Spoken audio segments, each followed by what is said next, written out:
Are there days when you are too busy or frenzied at work to think clearly? Are there times when you sacrifice the future just to get through today? If you're stuck living the same day or week or problem over and over again, then don't go anywhere. We're joined today by one of the top business thinkers in the world, and she is going to teach you how to free up your time, focus on what's important, and achieve your long-term goals. It's happening now on BossBetter Now.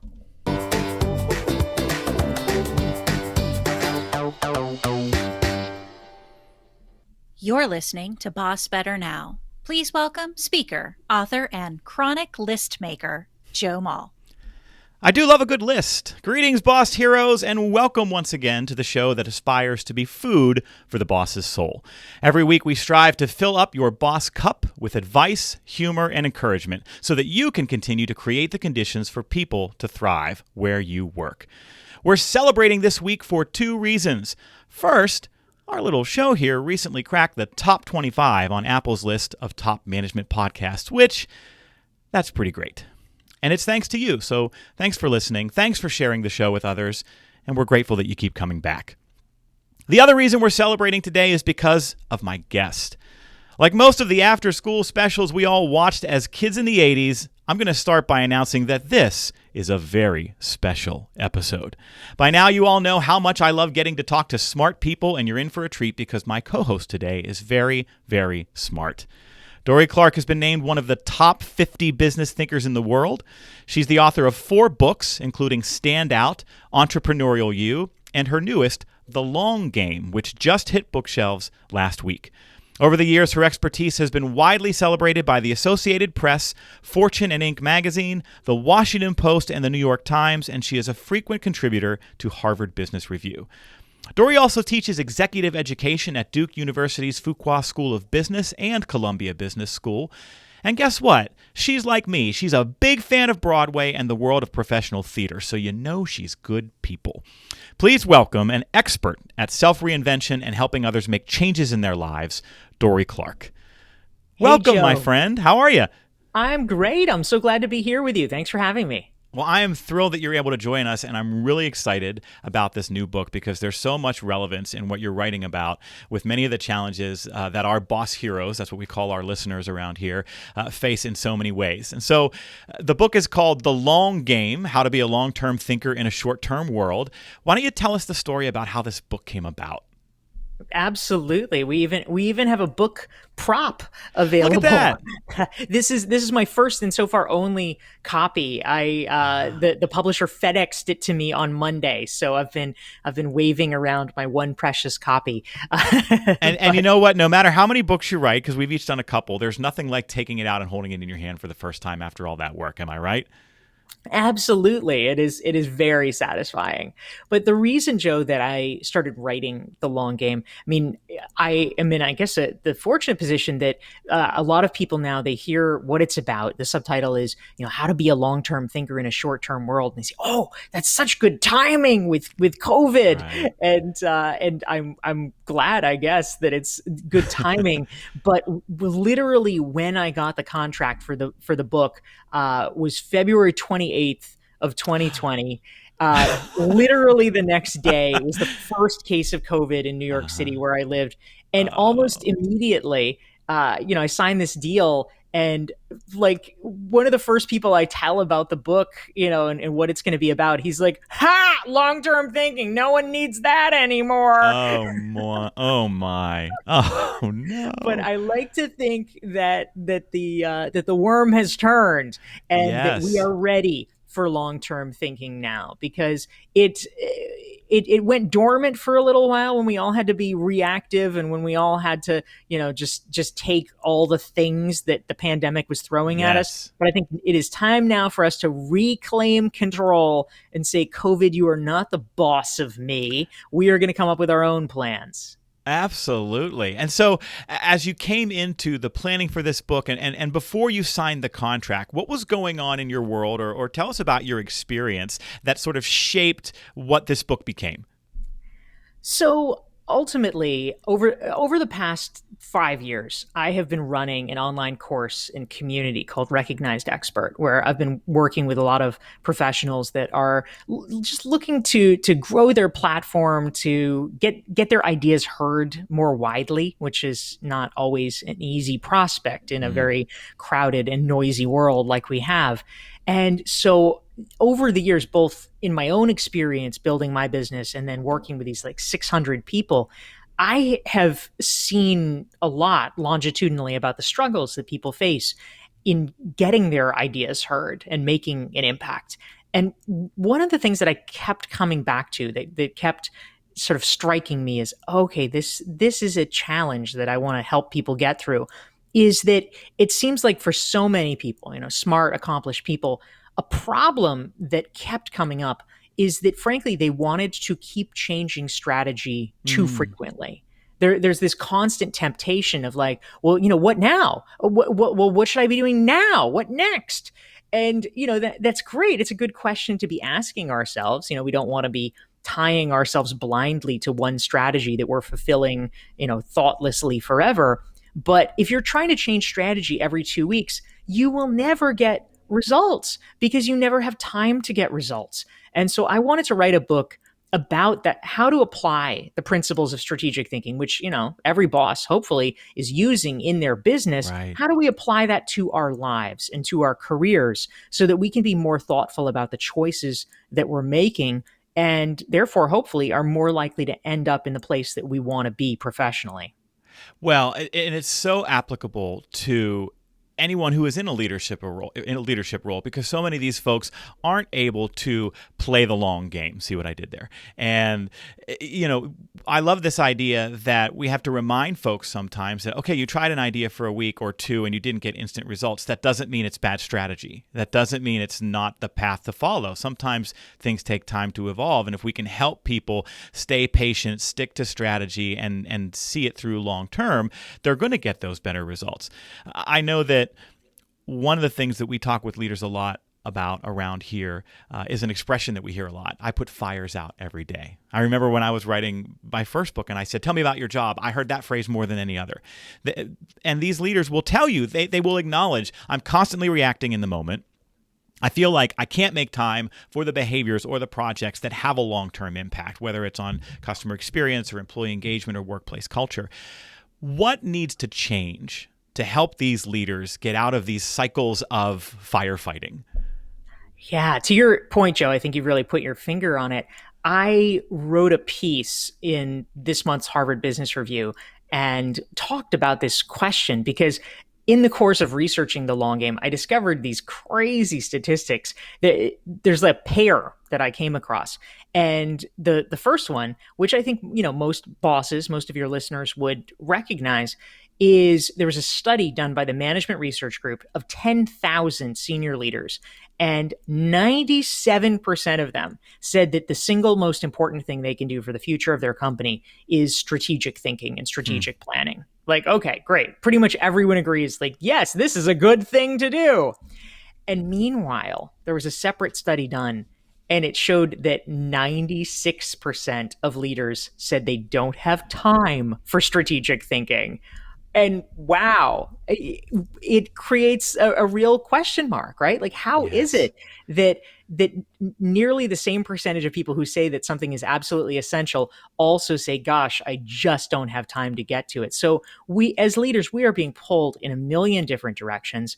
And one of the threads that I try to tease out in the long game, I mean, we all know the obvious culprits, right? We've got too many meetings and too many Zooms and too many emails. Like we all know it. We all get it. That is true. But it turns out that there actually are some hidden reasons, some more subtle reasons why we are so busy and why it's so hard to get to strategic thinking. And two of the principal culprits. Number one, research out of Columbia Business School has shown that culturally, certainly in the United States and in many Western countries, busyness is viewed as a mark of social status.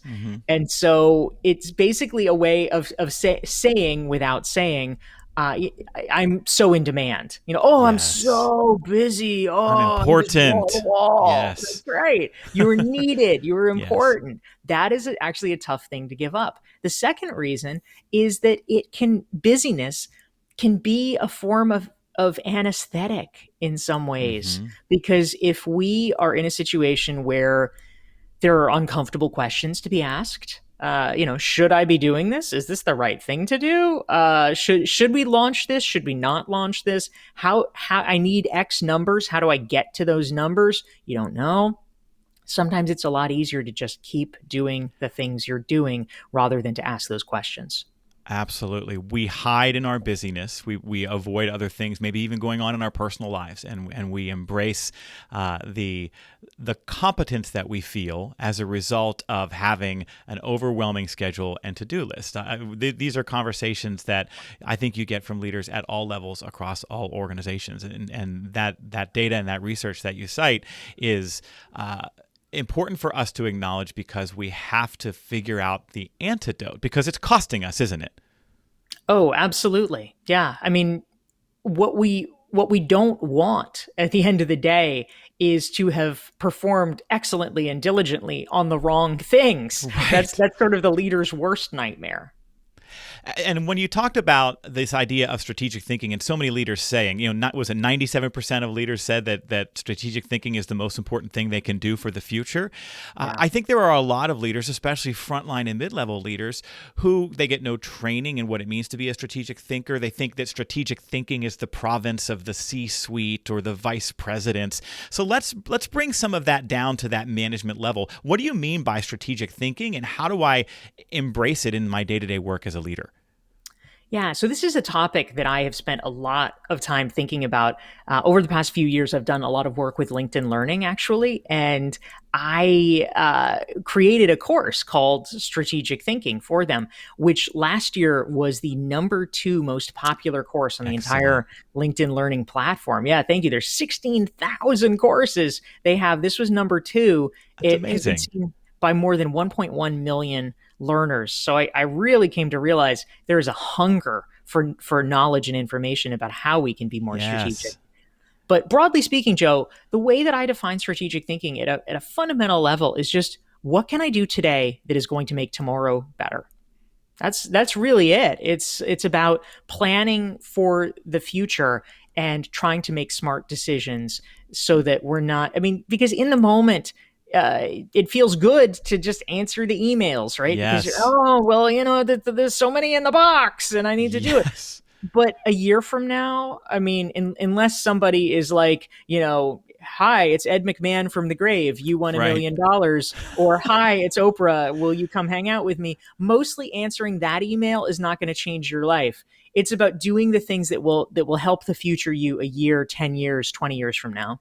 And it's committing to the discipline of carving out the time in our days, yes, to put the fires out, yes, to handle the emails and things that are a priority, but also to do the things today that will make tomorrow better. And one of the things that you recommend and that you talk about in the book is creating white space in our day. So can you tell us more about that? How do we do that?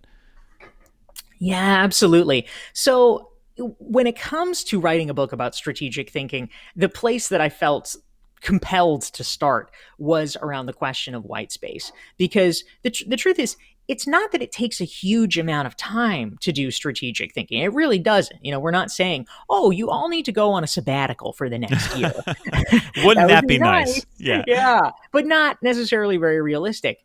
That's not necessary. But it is also equally true that you can't do strategic thinking when you have literally no time, Right. when you are so wall to wall that your brain is not there. So you do need to find a way to lighten the load a little bit. And so thinking about white space and how to just peel it back a little bit is one of the early and most important steps, and it comprises the first section of the long game.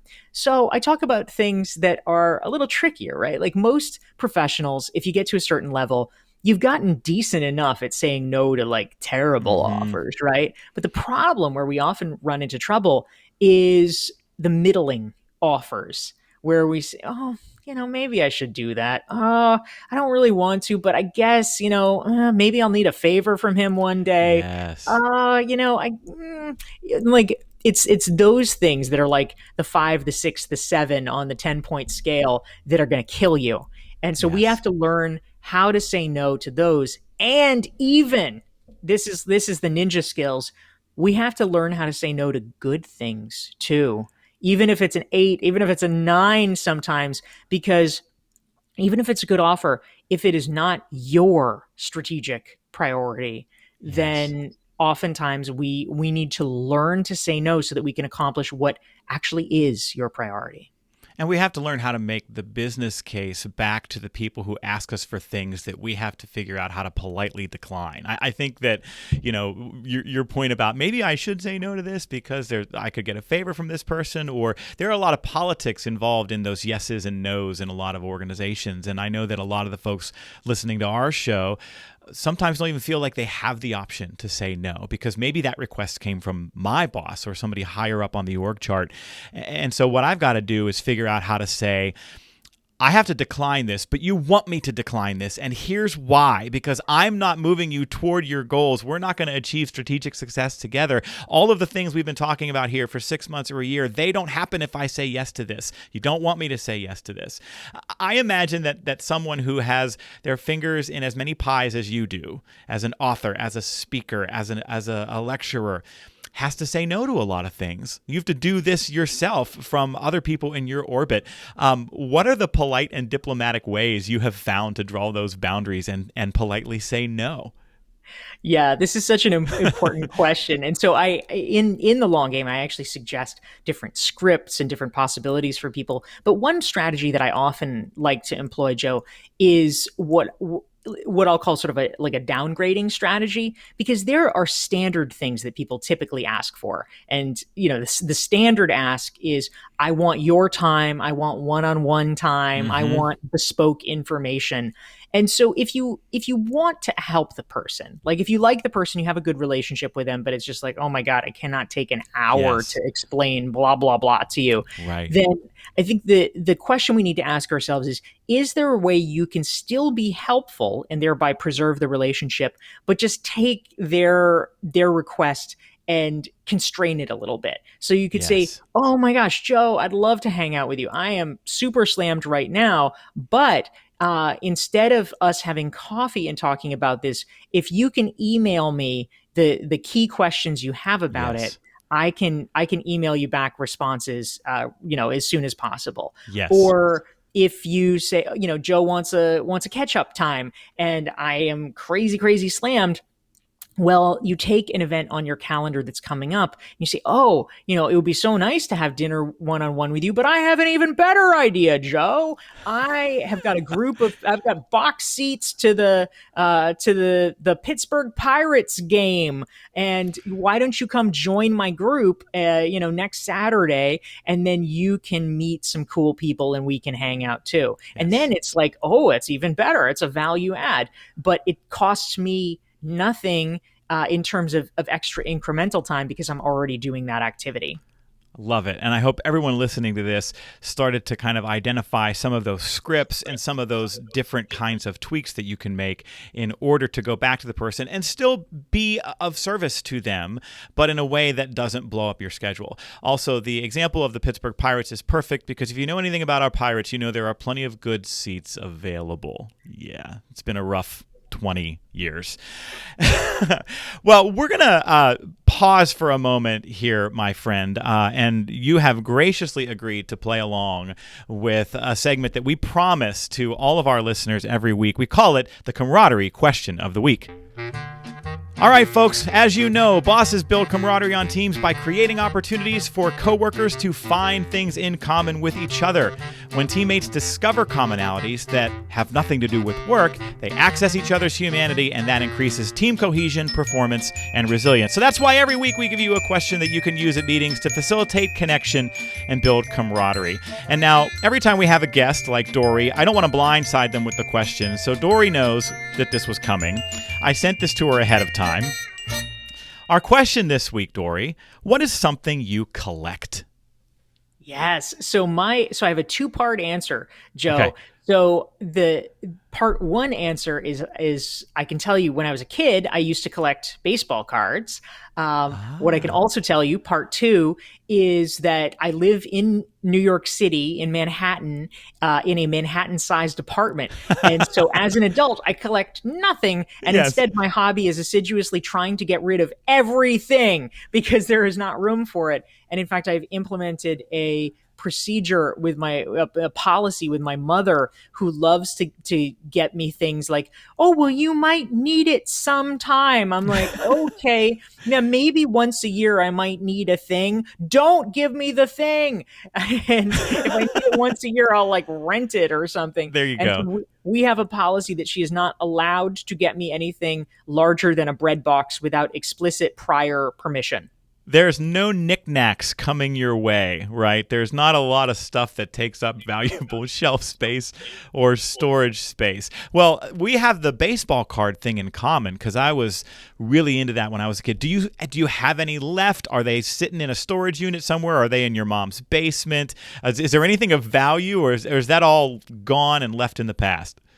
They were at my mom's, and then a number of years ago, she decided to embark on a cleaning campaign, and she dumped them all on my doorstep and was like, Okay. "Here you go. Here, you figure it out." So I then had a project for myself of going through them and trying to sell what was valuable and get rid of what was not, because apparently as you probably well know, Mhm. 1980s baseball cards are completely worthless on the marketplace Yes. because apparently they made too many of them, Yes. and now they are basically pulp for recycling. So, oh That's well. absolutely right. I met this guy who did a documentary, I think it's on Netflix, about how crushed he was that his entire childhood baseball card collection was worthless. He was absolutely convinced that he had his retirement in boxes in the basement, and it turned out not to be true. And It's yes, so true. When we were kids, you'd hear stories, and it's like, oh, well, I just had this 62 mantle lying around, and now I bought a mansion with it. And it's like, oh yep. my God, if I only hold on to this for 20 years, my future is set. And apparently, kids, not true. We all had those cards where we were like, this is the one. This is going to send my kids to college. I just have to make sure I don't bend the corners and keep it in this little plastic case, and I am set. All not true. I can't even tell you how many Billy Ripken error cards I had. Yes. You remember that Yes. one? Yeah. Yes. If you don't know, friends, there was a card of a player who was holding his bat over his shoulder, and on the bottom circle of the bat was written an expletive, and it was missed when the photo was taken and the card was initially printed. And that is one of the more rare cards, and that's worth a couple dollars, but not enough to pay off my house. No. Well, thank you for playing along with this. My answer is a little bit different in terms of now as a 44-year-old adult, what do I collect? I was thinking about that. I'm the opposite. I have 3 kids, and we collect clutter, I think is probably the most normal answer. No. The one thing I'm collecting right now is photo books. So we have a tradition in my house ever since my first daughter was born almost 11 years ago, is around November every year I take all the photos off of my cell phone and all of the photos off of my wife's cell phone, and we'll pick like our favorite 200. And then we make a family photo book of the year that was. And so Well, that's nice. all the grandparents get one as a Christmas present. That's nice because it checks the box. You know, sometimes it's hard to know what to get everybody. And now on the shelf in the living room, we have 11 of these books, and it's fun to watch them pull them out and look back at when they were littler and whatnot. So, and that's nice because that doesn't take up a lot of space. Well played, Joe. Well played. Thank you. And that is the camaraderie question of the week. All right, Dorie, well, I'm so excited that we have you for a few more minutes because there are a couple of other things I want to ask you about relative to this fantastic book that I think is just going to be a wonderful resource and tool to push leaders at all levels into better strategic thinking, into better long-term planning. I think we're talking to leaders a lot right now about helping them make changes. And a lot of this is being done in the context of what is now being called the Great Resignation, right? So many organizations are having to reimagine how they find talent and how their organizations must adapt to keep talent and to meet this moment. So I see a clear alignment with many of the ideas in your book and this unique set of challenges at this collective moment in society, especially when a lot of organizations maybe are resistant to making some of the changes that they need to make to keep their good people. Can you talk to us a little bit about why this book and the idea of being a long-term thinker is so important at this moment with regard to workplace culture and retaining employees? Yeah, I think you're raising a really important point, Joe. And you're exactly right. Studies have shown that anywhere between 25 and 50% of employees are seriously contemplating leaving their jobs now, which, of course, is partly a holdover of normal turnover because people were a little hesitant to do it in 2020 because, pandemic. But also, the pandemic has caused people to reevaluate their lives in many ways and think about what they want to do, who they want to work with, what they want to be doing, and the conditions under which they want to be working. Do they love working in an office and miss it? Do they hate working in an office and they want to be remote all the time? A lot of variables changed for people. And so it becomes that much more important if you are the boss to be thinking about how do you retain your best people? This has always been critical, but now because there's a bit of a fire lit under these folks and they might be thinking about moving, how do we prevent that from happening? At least to the extent that we can control it. And so one suggestion that I actually make in the long game, and I talk about this at the individual level. I think for all of us as professionals, it's valuable, but certainly at an enterprise level as well, I think it could be quite important, is for organizations to revisit something that probably, 15 years ago you may have heard about and was in the headlines a lot, which was Google's 20% time policy. It was originally created by 3M. Actually, they had it as 15% time. Google upped the ante a little bit with 20% time. And the basic idea, of course, is that they allow employees to spend up to 1/5 of their time on more speculative projects that people believe can be helpful to the company, but are outside the scope of their typical job descriptions. Now, the key thing, which is really interesting to me, and it makes the story more complex, but I think more valuable, is that estimates within Google now, keep in mind, this is the company that purportedly is like, this is their thing. They're encouraging people to do it. But estimates are that only 10% of Google employees actually even do this and actually even take advantage of that, which I think speaks to just the typical corporate pressures that it's always easier to just keep, but so many meetings, so many emails. You have to willfully grab that time and guard it. But if you can create a culture where that is expected and encouraged, if you are modeling it yourself, this is one of the best ways possible that you can keep yourself as a professional and your company as a whole nimble for the future. Because we don't know what's coming. We don't know what's coming down the pike. But if you have every one of your employees being a scout and looking for opportunities for things that you probably can't even predict or see, and you say, you know what? Just train your sights out there. What do you think would help the company? What do you think would be the next thing? And you give them just a little bit of time and a little bit of room to roam. It actually enables us. Not everything's going to work out, of course, but some of them do. And it creates things like Google News, and it creates things like Gmail, which were the products of 20% time. And that's how we can stay ahead of the curve. And that's why we have Postits. That's how Postits were invented at 3M in that 15% time.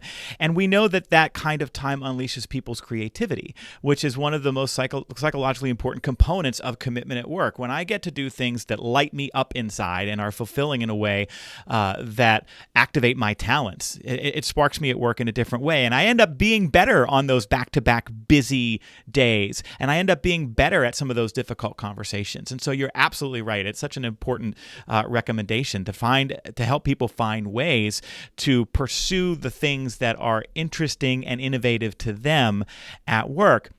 It's interesting that the part about the folks at Google who maybe aren't taking advantage of this. I wonder how much of that is born out of fear of quote unquote falling behind, right? This is the number one reason people don't take all their vacation time here in the United States is they're afraid of falling behind. But just like you said, we have to willfully assert ourselves, and sometimes that's self-talk, and sometimes it's on our calendar, and sometimes it's with the people around us to create that white space, to make time in our professional lives to do that kind of interesting and innovative work. I think one of the most important things you say in the book is to keep the faith. And you point out that our choices are what set us apart. And I think this is very much in line with what we're talking about. I have something that you wrote here. Keeping the faith means blogging when no one reads your blog, to test ideas and create an audience. It's taking the Toastmasters class when it seems like no one cares what you have to say, just to become a more effective presenter. It's going to networking events when you feel like the least accomplished person in the room to gain new insights and contacts. So sometimes we can't perceive a difference in our efforts after a week or a month or even a year. So how do we tell what's working and what's not? Yeah, this is always the $1,000,000 question, right?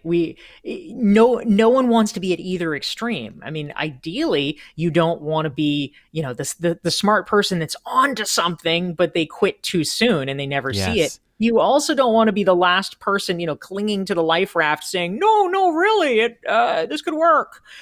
So how do you make smart decisions in the moment? So one of the keys that I talk about in the book is a concept that I call looking for raindrops. Because when I think about progress in our professional lives, in many ways, it actually really is like waiting for a rainstorm. Because, the problem is everybody is looking for the downpour. They're looking for, oh, well, then he was named CEO, or, oh, and then she got the keynote at the big industry conference, or, she made it on the cover of the magazine, right? Like everybody can recognize that because it's like, a downpour hitting you over the head. The problem is that when it starts, you can't even tell. Oh, is that a drop? Like you're like asking your friends, like, was that a thing? And it's very, very subtle. And we need to train ourselves to look for those things. A rainstorm almost never just starts and immediately becomes a deluge. There are little hints and little signs that the wind is shifting and that things are beginning. But for so many of us, our eyes are so far on the horizon, we miss them. And I think we need to start getting smart about looking for them so we can take that as the encouragement we need to keep moving forward. And to keep going and to stick with it. Absolutely. I love the idea of not waiting for the rainstorm, but not missing the raindrops. It's a beautiful analogy. And you share in the book this idea of 4 career waves. You call them learning, creating, connecting, and reaping.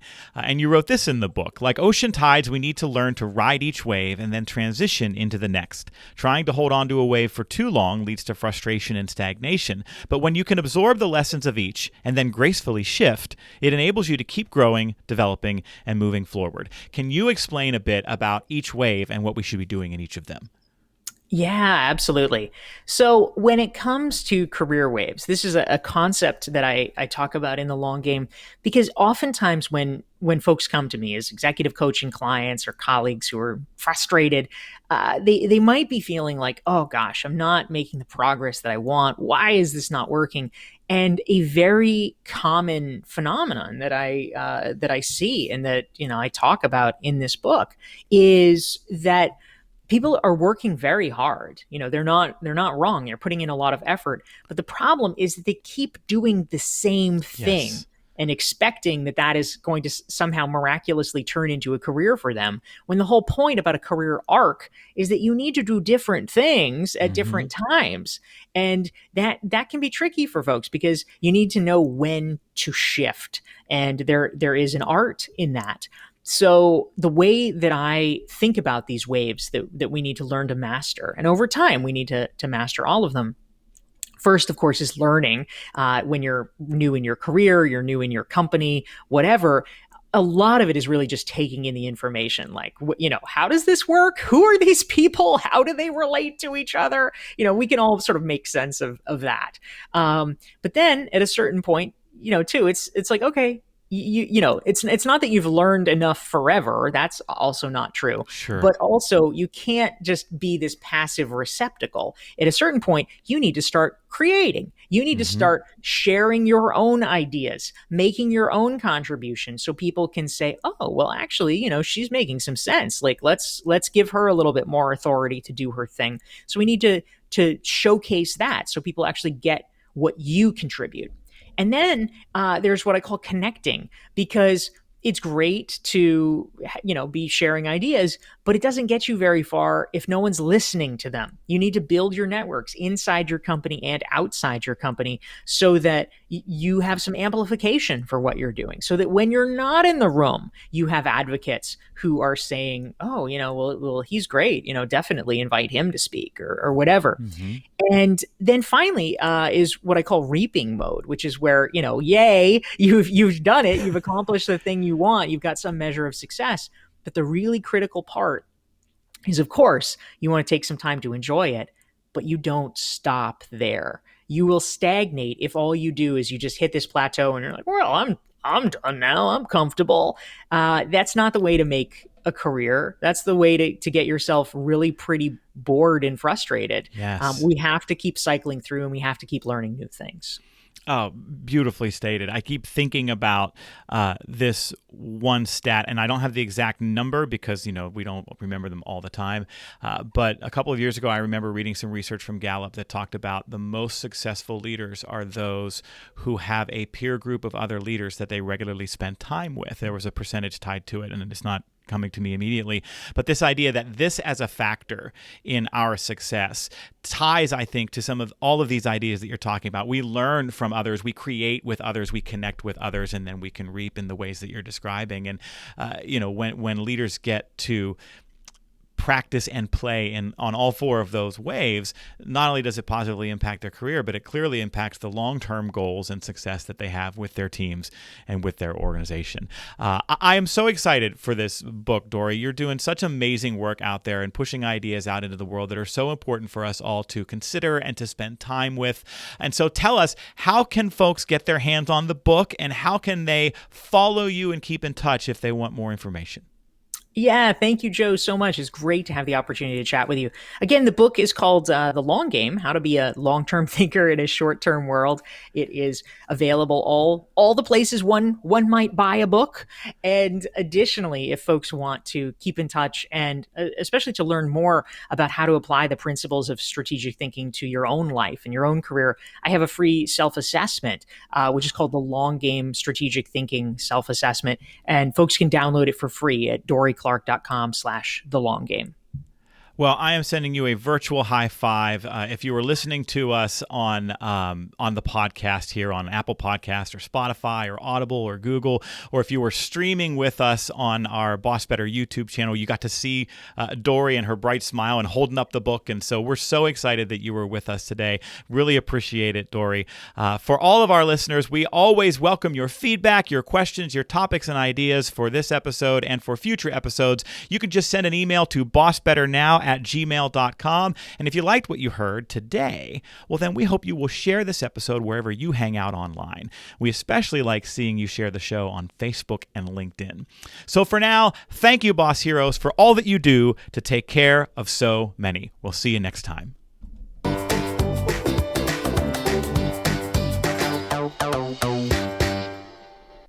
This show is sponsored by Joe Mull and Associates. Remember, commitment comes from better bosses. Visit joemull.com today. Are you planning a meeting, conference, retreat, or event? Why not invite our own Joe Mull to be your keynote speaker? How many people here who supervise have had their time, attention, and energy devoured by someone who is not committed? If yes, say yes. And an amen. See, like I said.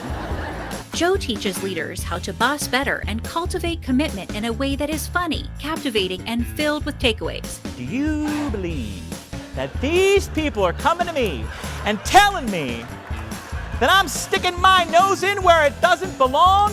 Oh my gosh, wonderful. Really engaging and thought-provoking, which is really great, with lots of good tools to take home. You felt present, like you wanted to lean in. You didn't want to pick up your phone and scroll through Facebook. Whether your event is virtual or in person, your audience doesn't want another boring 60-minute lecture. They deserve to learn and be inspired by a world-class program they simply cannot turn away from. That's what you get, guaranteed, from Joe Mull. We can all agree we want our employees to care and try, but care and try isn't about competence. It's about commitment. And commitment can't be bought. It can only be earned. Your number one job as a leader is to cultivate commitment. For more information, visit joemull.com/speaking.